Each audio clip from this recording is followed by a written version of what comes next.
Breaking up is never easy. But saying goodbye to your old clunky work tools? Well, that's easy. Just repeat after me. It's not me, it's definitely you. You rigid, unfriendly software. It's time to freshen things up with Monday.com, the first work platform you'll love to use. With stunning dashboards, customizable templates, and built-in AI that actually works, switching to a new work platform has never felt this good. So move on to Monday.com. If your roof starts to leak or your floor's really squeak, you live in a money pit. Money pit. If your basement needs a pump or your place looks like a dump, you live in a money pit. Money pit. Pick up the telephone. Fix up your home sweet home by calling 888-MONEY-PIT. The Money Pit is presented by Dyche Coatings and the Metal Roofing Alliance. Now here's Leslie Segretti. Coast to coast and floorboards to shingles, this is the Money Pit. I'm Leslie Segretti, and joining me as always is my buddy, Jim Kinsey. Happy first weekend of June, everybody. How you feel about June, Jimmy? Oh, it's my birthday. It's my father's birthday. How do I not know this for all these years? Oh, yeah, well, I've hidden it from you, Leslie. I know you're the chronic gift buyer and surpriser. I was trying to avoid you all these years. When is your birthday? June 7.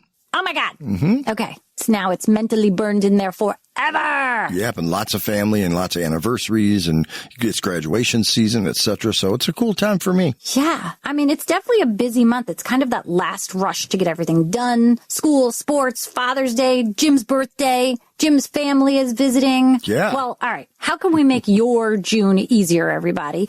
What can we help check off of your to-do list? So give us a call at 888-MONEY-PIT so we can lend a hand. We've got a great show this hour. If you've got a pool or practically any other space that you want to keep out of the public eye, privacy screenings can definitely help. It can be a landscaped privacy screen, and that can provide a beautiful natural option over fencing. So we're going to share the best natural ways that you can do that.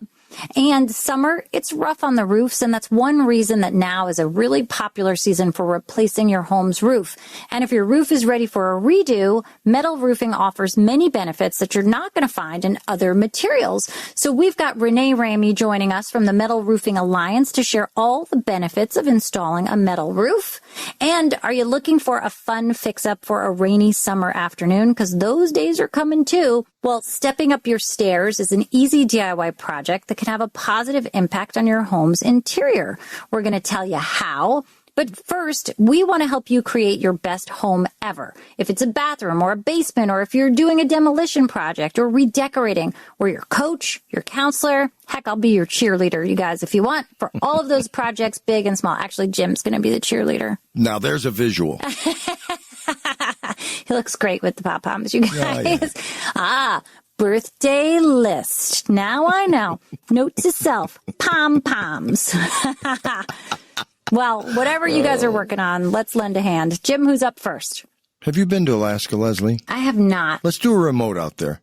It's gorgeous. I would love to. Let's go there. But in the meantime, we could talk to Mary, who's from Alaska. But you know, Jim, you and I would have very different goals for an Alaska trip, I imagine. Why is that? Mine would be skiing and Northern Lights. Yours would be... Definitely for the scenery and the fishing. All right, so yours is a summer trip. We'll just have to go twice. Oh, okay. So where's Mary? We're going to go visit her as well. It sounds like she has a problem with her hot water at her place. What's up, Mary? I have hot water heaters downstairs, and I'm considering going to a tankless. All right, well, Mary, if you don't mind two vagabond visitors, Jim and I will happily come and help you with this project. But we have to come twice because we have very different Alaska dreams. All right, so Mary, what kind of fuel do you have in the house? Is it gas or electric? Electric. All right, well, with electric, you can't really go with an electric tankless water heater because the tankless water heater technology is really designed for those gas water heaters. But what you can do is switch to something called a heat pump water heater. And a heat pump is high efficiency electric water heating. So it's going to save you some money, and it also typically will qualify you for a variety of different types of energy rebates. But it's going to be more expensive than your traditional just tanked electric electric heater. Because with an electric water heater, it's running 24/7. It's pretty expensive. With a heat pump, it basically kind of uses the refrigeration concept that you use with a heat pump air conditioner to try to provide some of that warmth of the water. So it's less expensive to operate. And I think it really comes down to how much you want to spend for the unit. Are you going to be in your house a long time? Because it's not like you pack that thing up with you when you leave. You want to make sure you're investing something that you're going to spend time to enjoy. Or if you're selling, you're going to see a big return on investment of it right away because you wouldn't have stayed there long enough after just installing it to see that return. What I would suggest you do as well is add a timer to it. There's a device that's not too expensive. It's a heavy-duty timer designed for a 240-volt appliance, and you basically set that water heater to come on like maybe around dinner time, stay on through all the evening showers and baths, and then come on again in the morning for the morning routine of getting ready to start your day. That water is still going to remain warm throughout the day, but instead of running it 24/7, maybe it's only on 8 to 10 hours, and that's definitely going to save you some money. Does that make sense? Yeah, it does. I was just trying to get rid of the tanks of water. Bust on me one time. I don't want that to ever happen again, and I was really hoping I could get rid of all that water sitting down there in one place. Well, I tell you what, chances are that if you have experienced a busted water tank that flooded, I'm going to say it's never going to happen again because it's just not that common. And I mean, that would be the most awful luck in the world if it happened to you twice. I mean, that would just be bad. So another thing you can do is if you've got Wi-Fi in the home, there's lots of smart home products that are out there, including some that are leak detectors that basically get mounted to your basement floor. And if you ever get a flood again, it will alert you. And maybe you can send a neighbor over immediately to check on the house and turn off the water main. Yeah, I know. They have shut-off valves and all that kind of stuff now, too. But I just wanted to get rid of all of it. Yeah, they have them, but they're really expensive, and you're not going to see any energy savings. Is there anything like propane that you could use for fuel? No, we heat with fuel oil. All right, yeah. So I think the best thing that you can do is either put a timer on your standard water pump heater or get a heat pump water heater.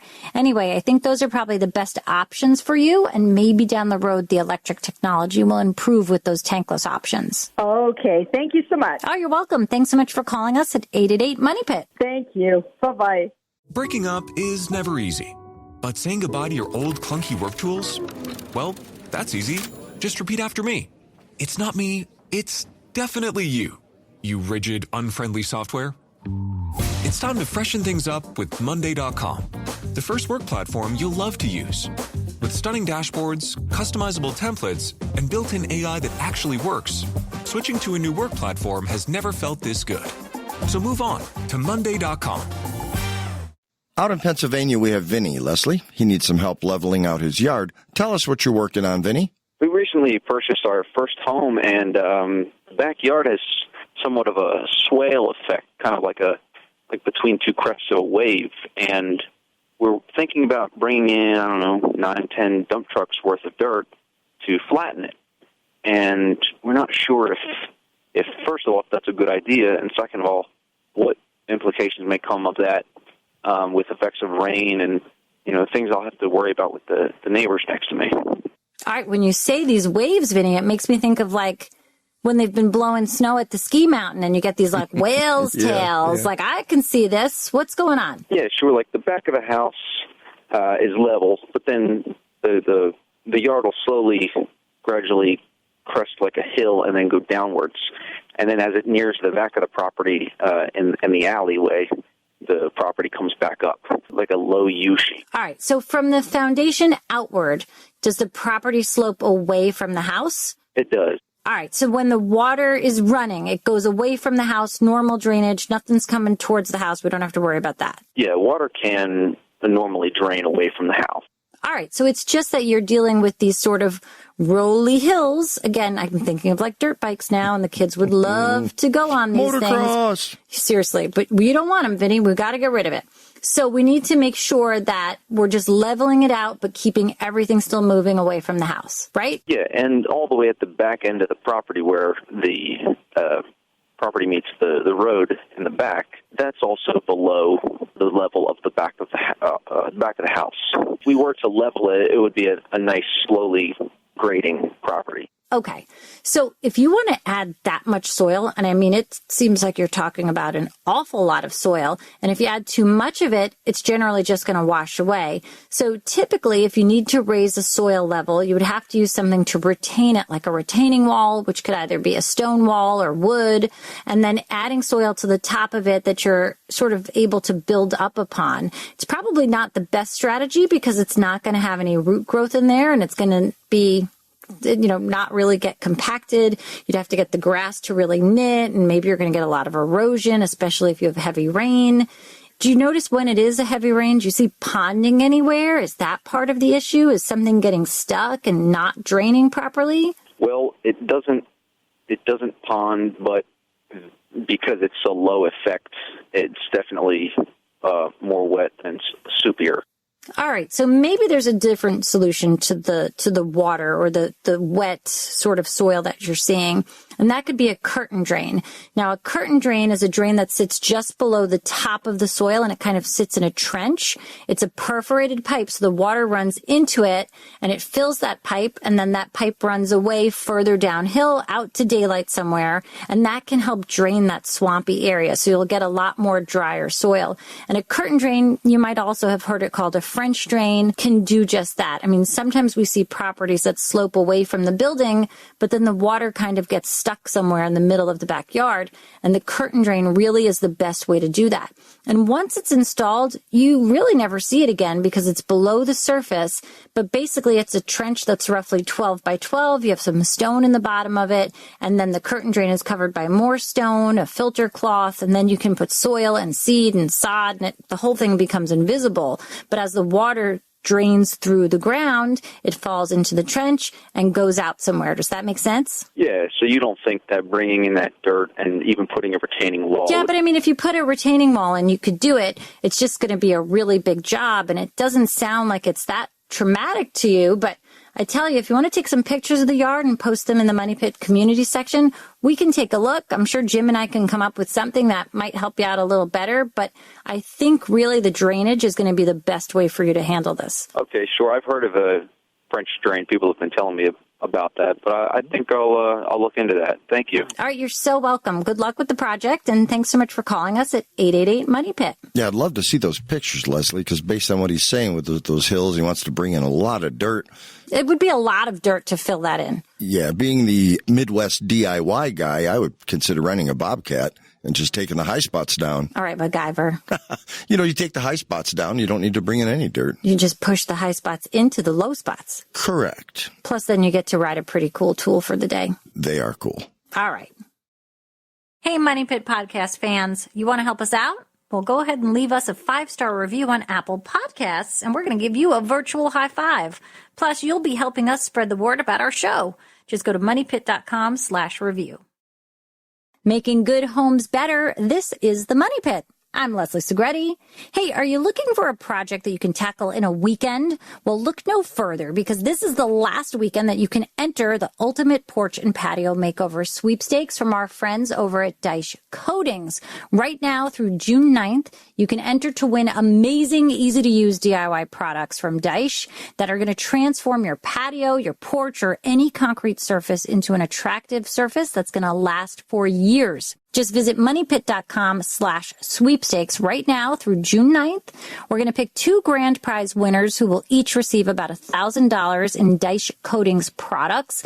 You can choose a decorative surface of Spread Rock Granite Stone Coating, a Track-Safe Anti-Slip Color Coat, or Roller Rock Stone Coating. And then you're also going to get a final coating of Track-Safe Anti-Slip Sealer. And together, these will create a gorgeous new space for your home. Now, don't worry, guys. We've got 20 runner-up winners as well, who will each receive their Track-Safe Anti-Slip Color Kit, valued at $150. You can enter today at moneypit.com/sweepstakes. Good luck, everybody. Well, enjoying a relaxing afternoon in your own backyard is one of the true joys of homeownership. Do you sometimes feel, though, that your neighbors are getting an eyeful every time you're out there? Well, if you do, it might be a good idea to create a more private area. And there are lots of very natural ways that you can do that. Typically, when you think privacy screening, you're going to think it's going to take a fence to accomplish that. But there are some natural ways that you can do just as great of a job. And here are some great ideas. Now, a line of evergreen trees like a Leland cypress or an arborvitae, and sometimes you see them out like a Costco or BJ's under the name Green Giant. I mean, anything called a Green Giant, I think, is going to grow very large and give you a lot of privacy. And it's great because when you're planting these sort of landscaping solutions over a fence, there's generally no municipal restrictions on how they can grow. And I tell you, they can grow crazy tall and quickly. We planted some when we first moved into the house. I mean, I've been in my house 25 years. So I planted them like little baby 4-footers. And all these years later, they have reached the entire height of my home. And I've had to cut them down several times. And I'm always amazed at how strong they are because when the guys come in to do it, they're literally walking along the top of the little shrubs as they're trimming everything down.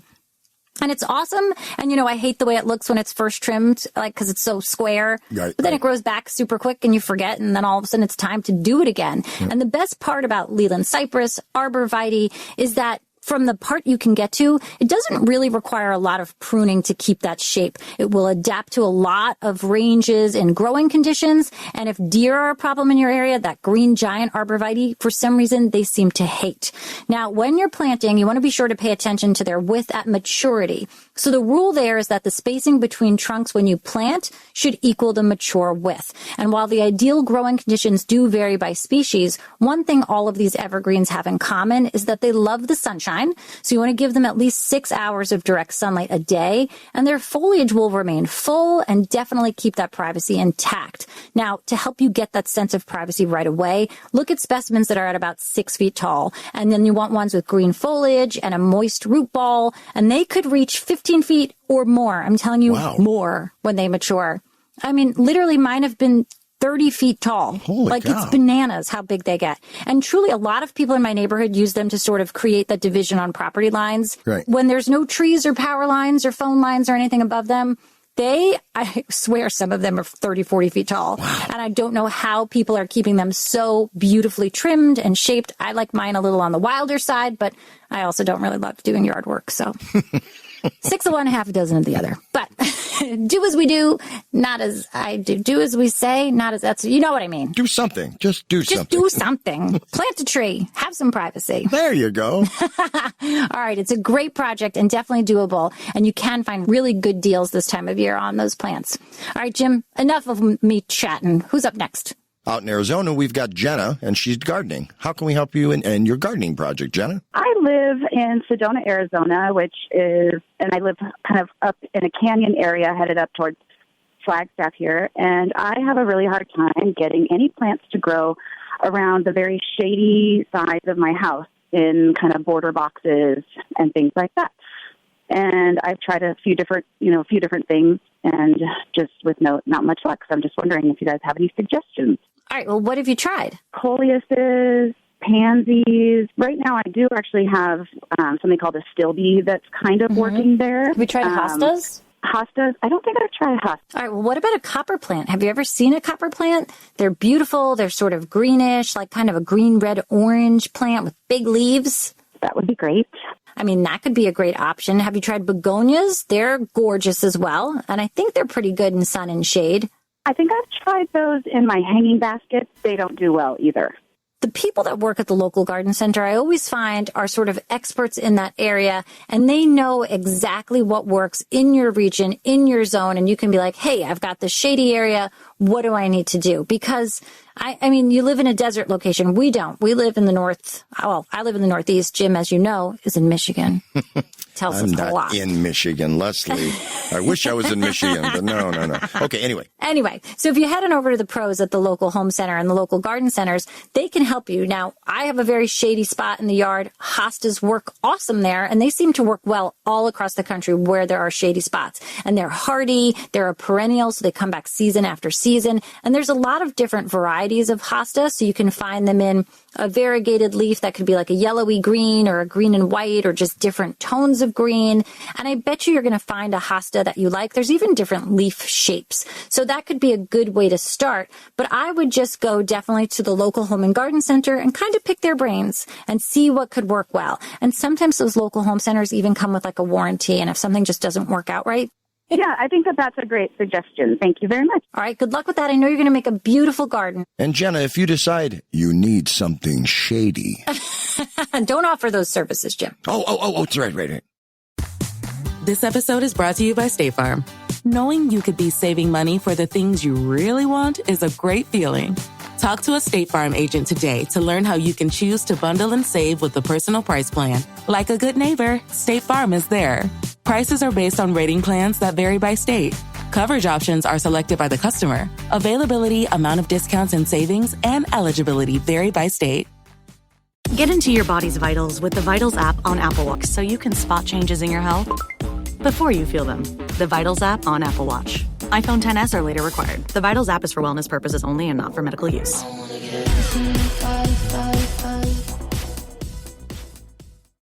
Well, weather has been getting wilder every year here in the United States, from severe storms to wildfires, and it's all leading us on the search for better weather-resistant materials and more durable building materials for our homes. Our roofs tend to make up one of the largest surface areas of the home, so joining us to discuss innovations in roofing materials is Renee Ramey, the Executive Director of the Metal Roofing Alliance, to share with us how a metal roof can help our homes stand up to Mother Nature. Renee, welcome to the Money Pit. So, Renee, what makes a metal roof a better choice for a residential installation? There's a number of reasons, but I think it comes down for most areas and most people to the durability and the longevity of a metal roof. I mean, when you say longevity, we're really talking about a super extended lifespan compared to other roofing materials. What we typically have found in our research is that a quality metal roof will last at least 2 to 3 times longer than an asphalt roof. There are other roofing materials out there that are as long-lasting, but metal roofing definitely brings the other benefits beyond just the longevity. Now, how about reliability when it comes to severe weather? What causes a metal roof to really just withstand those situations better? A lot of it is the system itself, the metal roofing system, which includes, the metal panels as much as the way it's applied to the home's roof. So it's that quality system made of quality product that really helps the metal roof withstand high winds and become wildfire resistant and all those wonderful benefits that metal brings. I mean, it's crazy. We've seen wildfires in parts of the United States in the past year where we never thought they were even possible. So I think people are really trying to rethink what goes into their home's envelope and how they can preserve their homes best. Yes, agreed. And we're seeing that a lot just in the response from homeowners in the last few years. And one thing I always point out to homeowners as well is, not only is the roof, it's your first line of protection, right? It's the thing that not only protects the structure, but it protects your possessions inside and your loved ones. And so it really is a critical piece of your home structure. Amazing. We're talking to Renee Ramey, the Executive Director of the Metal Roofing Alliance. Now, when it comes time to talk about installing a metal roof, we're at a point where we want to go down to the sheathing. We're starting from scratch here. I mean, this isn't about installing on top of an existing roofing material, correct? It can go on top. That is typically left up to the installer to make the call, but it is not uncommon for a metal roofing system to be applied specifically over an asphalt roof. I think the main criteria is the shape of the roof structure itself. Obviously, if there's subroofing, or aspects of the roof that need to be replaced underneath those asphalt shingles, then it would be a complete down to the substructure. That's great. I really didn't realize this was an option there. I thought this was sort of an all-in or not at all. Now, what about maintenance? Like, what do we have to do annually to make sure that our metal roof is performing efficiently? Very little. That's one of the other benefits of metal roofing is there's literally on our website a cleaning solution that is simple dish soap, some hot water, and you get it up on your roof and hose it down. A lot of times even just hosing your roof down on a regular basis with just your garden hose is more than enough to clean off the roof. I mean, that's awesome. What about helping homeowners with their energy costs? Do we see energy saving benefits because of the nature of metal? Absolutely. Again, if you've got a quality metals roofing system on your home, it is very likely that you will see benefits from your heating and cooling bills. And a lot of that has to just do with the coatings that are on the roofing material itself, so the paint colors that provide some emissivity and reflectivity benefits that are unique to metal roofing. What about when it comes to insurance? I mean, we're putting on a roof that's much more efficient. We're putting on a roof that's better able to stand up and be protective against severe weather. Do you find that insurance companies are offering a savings or a benefit? Yeah, it definitely varies by state and by insurance companies, so it's very hard to give a definitive answer there, but we absolutely come across a lot of areas of the United States and of Canada where insurance rates are impacted by putting a metal roof on for the better, either through rebate or cost savings, yes. I mean, that's really great. I remember when I had my roof replaced, we went with an asphalt shingle probably 20 years ago. So at this point, I could be close to the end of my roof's lifespan. But I remember the amount of waste there was. It was just so much garbage. And I was thinking, where does this all go to? So with a metal roof, is it more sustainable? Is it recyclable? What does it look like for the environment when that metal roof reaches the end of its use? 100%. That's the reality of what metal roof brings. So a lot of the metal roofing products that are out there, the metal roofing panels themselves, are manufactured using some portion of recycled content, and it's typically a fairly high percent of recycled content, but any metal roof is able to be recycled at the end of its life as well. And we like to call metal roofing infinite recyclability because you can reuse it with no negative impact to the resulting product every time it's used, where a lot of materials you find kind of a diminishing performance if it's recycled too often. But metal is infinitely recyclable, and there are a lot of recycling programs that support metal roofing. I mean, it's really hard to see a downside here. Yeah, it is. It very much is. Wow, that's awesome. Renee Ramey, Executive Director of the Metal Roofing Alliance, thank you so much for stopping by the Money Pit. If folks want to check out metal roofs for themselves and find a qualified installer, they go to metalroofing.com? Yes. Thanks again for stopping by, Renee. We would happily welcome you back anytime. Oh, thank you for having me. There's only a few days left, so do not forget to enter our porch and patio makeover sweepstakes right now through June 9th. We're giving away $5,000 in Daesh Coatings product. And if you're a frequent Money Pit listener, you know that dollars and Daesh and coatings have been a problem for me through this whole giveaway. But of course, on the last weekend, nailed it. Daesh dollars, Daesh dollars, Daesh dollars, Daesh dollars. All right, way to show off, Jim. It's the entertainer in me, Leslie. Yes. You can learn more and enter daily while time's still left at moneypit.com/sweepstakes. Good luck, everybody. Well, some areas of the home might seem easier to update than others, but if you feel stuck with a dated stairway that was built decades ago, this could actually be an easy project that you can do something about. If you've got a tape measure, a drill, and a few other common tools, the easy update that you can do is switching those outdated wooden balusters for a more trendy iron baluster. And it's great because it can be done in an afternoon. It's super affordable. It really is much less than replacing that entire stair system. And the idea of mixing wood and iron in the home is a very popular design trend that we see a lot of these days. And this is a project where you can keep those wooden handrails and the posts, but add this fun sort of mixed modern look. And it can feel modern. It can feel farmhouse. It can feel sort of any kind of architectural style that works with what your home style is, because there's so many different iron baluster designs out there.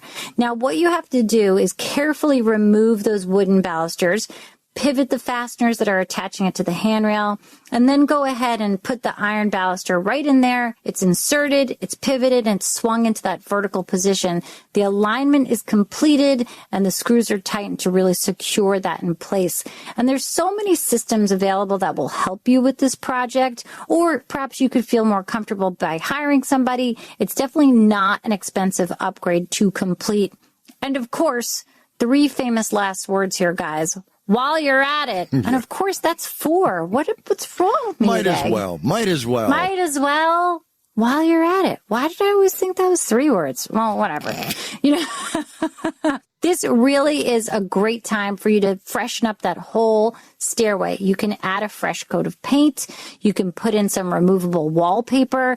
I love in a stairwell because generally they're smaller. I know in my house it's sort of centered on one side, so it's not seen from every area. So I like having the opportunity to use a bold pattern or a bright color because you can really make a great statement. And it is a main thoroughfare of your home. Everybody's going through it. You're passing through it multiple times a day. So definitely make it a great space that you enjoy. You can change out the light fixture. I mean, there's so much that you can do to make this area a really special spot in your home. I happen to love my stairwell, and I do have a very crazy, bold blue and white wallpaper pattern, and I love it. So think about it. I know not everybody loves wallpaper, but it's pretty great. Summer's here, and Nordstrom has everything you need for your best dress season ever. From beach days and weddings to weekend getaways and your everyday wardrobe. Discover stylish options under $100 from tons of your favorite brands like Mango, Skims, Princess Polly, and Madewell. It's easy, too, with free shipping and free returns, in-store order pickup, and more. Shop today in stores, online at Nordstrom.com, or download the Nordstrom app. With a Venmo debit card, you can Venmo more than just your friends. You can use your balance in so many ways. You can Venmo everything. Need gas? You can Venmo this. How about snacks? You can Venmo that. Your favorite band's merch? You can Venmo this. Or their next show? You can Venmo that. Visit Venmo.me/debit to learn more. You can Venmo this, or you can Venmo that. You can Venmo this, or you can Venmo that. You can Venmo. The Venmo MasterCard is issued by the Bancorp Bank N.A. pursuant to license by MasterCard International Incorporated. Card may be used everywhere MasterCard is accepted. Venmo purchase restrictions apply. All right, Jim, who else can we help tackle their to-do list? Oh, Leslie, I love Arizona. Let's head there, and we'll pick up Barb. She's got something going on with her pool. How can we help you, Barb? We have an older pool. We live in Arizona. The pool is used a lot. Lots of cracks in it. The tile needs to be replaced. There's some rebarb that has come up from the pool deck. We would like to go over and retile and plaster the pool again. All right, Barb. So what you're telling us is that when the pool was originally made, there was rebar reinforcing it, kind of embedded into the pool so that the pool itself would be properly supported. And you're seeing that this rebar is exposed in some areas, which means that some of the surface has come away and perhaps there's some rust that's set in. And you want to know if that means you have to completely replace the pool or whether that's repairable. Is that right? That's right. Okay, great. So yeah, I think it's totally repairable. I mean, it's a normal thing for this to happen to an older pool. And there's going to be a number of products, and I suspect that they're going to be epoxy based because they will stick best to those older surfaces of the pool, and they're suitable for underwater usage. And I don't see any reason that you couldn't make a repair to that particular area. But I would just caution you, Barb, to be aware that sometimes you'll have contractors that always want to kind of show you the worst case scenario in terms of the work. And I suspect that repairing an area where some rebar has become exposed is not an enormous job, but I would think that it's almost a normal seasonal job that you might have to do from time to time just to make sure that that surface stays in good shape. So if everything else seems to be working well, then I think you're probably just able to make that repair, and that should do the trick. Now, in terms of the pool deck, of course, if it's tile and it's chipped or broken, that's a different story. But there's a lot of cool products that are out there today that are literally paintable. In fact, there's a product called Roller Rock, and there's another one out there that looks like a terrazzo stone coating, and there's a product called Spread Stone. There's so many good options that are made by a company called Dice Coatings, and you essentially can clean that pool deck surface, not on top of the tile, mind you, but say if it's concrete, and then apply one of these beautiful finishes. It's not a ton of money. It's definitely a do-it-yourself project. There's so many options for you to really spruce up that surround, that sort of area around the pool this summer, and not really have a lot of work that you have to do, and then you can actually be enjoying that pool, which is why you have it. Now, if you live in a warm area like you do in Arizona, you can get this fixed up very quickly and then start enjoying that pool area again. All right, Barb? I hope that helps you because we want you to relax by the pool and not worry about it falling apart. And for any of you handy men or handy gals that think there's no difference between rebar and re-rod and you use them interchangeably, you might want to look that one up, as I just did. I've been wrong for years. Well, I love it when you admit you're wrong, Jim. Yeah, well, unfortunately, I have to do that often. So I'm trying to work on the frequency part now. But yeah, rebar and re-rod, I used to use them interchangeably, but they're different. I done learned something. All right. Don't forget that next week is Father's Day, so let us know how we can help you make the most special day for the dads in your life. We're here to help. All right, Jim, let's dig into those emails and see who's working on what. Sarah has an interesting question, Leslie. She says, we made our painted concrete patio bigger using pavers. Okay, so I guess she had a concrete patio to start with. They put pavers on top of it. Okay, but it also had 4x4 posts that were removed. My contractor filled the 4x4 post holes with polymetric sand, and now that doesn't match. I want to know, how can I paint the polymetric sand? Or is there even a better option? Well, I mean, a couple of things could have gone wrong here. I mean, putting the pavers on the concrete, great. Polymeric sand, for those that aren't familiar with it, is a special sand that's designed to go between the pavers that will solidify. It's kind of like a sandy grout that makes them stick together, the pavers. And the problem here is that you can't really use it to fill the holes that the 4x4 post was in. So if that's what they did, it's kind of a big no-no on the part of the contractor. That 4-inch square hole, which is probably bigger, filled with all that sand. I mean, first of all, you must have used a lot of that sand. It's kind of expensive and definitely not for that purpose.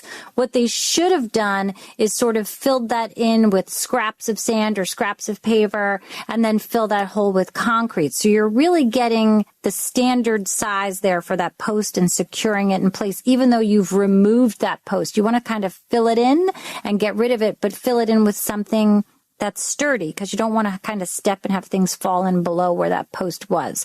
So once you've kind of filled it in there, you can either buy a square brick or a rectangular brick that will fit that hole and then use that polymeric sand around the joint. But you can't fill that big hole up with the sand. It's not going to last. It's not going to be sturdy. And you're going to end up with some issues where it's just going to kind of collapse under it. So sorry about that. Not the end of the world because it's a problem you can fix, Sarah. And I know you're going to have a beautiful patio. And I would love to see some of what you created with that painted concrete patio and the pavers. It really sounds lovely. I bet you have a beautiful yard. Thank you so much for reaching out to Team Money Pit. If you have room for it, a play set or a deck is a great addition to your backyard. But if you're going to build one yourself, you need to make sure you use the right type of wood. Leslie has the details in today's edition of Leslie's Last Word. Leslie? Well, if you're thinking about building a deck or a backyard playset this summer, you want to make sure that you use a sturdy wood that's resistant to decay and to pests because both can wreak a lot of havoc on anything that you build out of that lumber. But you also want to be cautious because in the lumber that you choose, there could be chemicals that are treating that wood and perhaps they'll leach out. But they definitely changed how they treat pressure-treated lumber, so you don't have to worry as much. But always be aware of what you're putting into the ground and what your kids are exposed to. So for decks and playground equipment, a great option to consider is reclaimed cedar or redwood because both options are natural and they're naturally resistant to fungus and insects. Now, as for a playground surface, wood chips are also very good and they're a natural choice as well. But one product that I would say stay away from is a playground surface that's made from recycled tires because a recycled tire has been out there, it's been on the road, and that rubber was designed to be in contact with the street, not with your kids. And there's a lot of concerns about the chemicals it could be releasing, so better safe than sorry. Always when it comes to the kid in your backyard, you want to make sure you're doing it right. Absolutely. All right, coming up next week, guys, outdoor living spaces have never been more popular, and that includes the creation of outdoor kitchens. But cooking and dining outside definitely require special recipes of their own. So we're going to have some tips for designing an outdoor kitchen space. Well, we thank you so much for joining Jim and I here on the Money Pit. We hope you've had a great time with us, you've learned something new, and go out there and tackle your projects with confidence. Remember, guys, you can do it yourself. But you don't have to do it alone. On the Money Pit Radio Show. On the Money Pit Radio Show. Pick up the telephone. Fix up your home sweet home by calling 888-MONEY-PIT.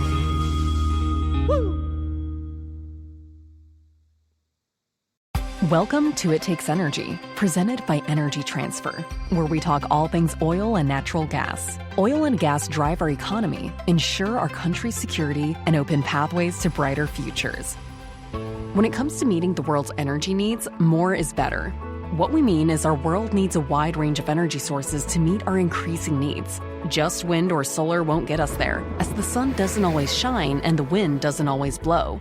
With our growing population and the increasing use of energy-demanding technologies like AI, reliability is key, and the reliability of natural gas is unmatched by wind and solar. That doesn't mean we all can't work together, but natural gas is vital to ensuring we meet our energy needs. Look around, and you'll see the essential role oil and gas plays in our lives. Our world needs oil and gas, and people rely on us to deliver it. To learn more, visit energytransfer.com.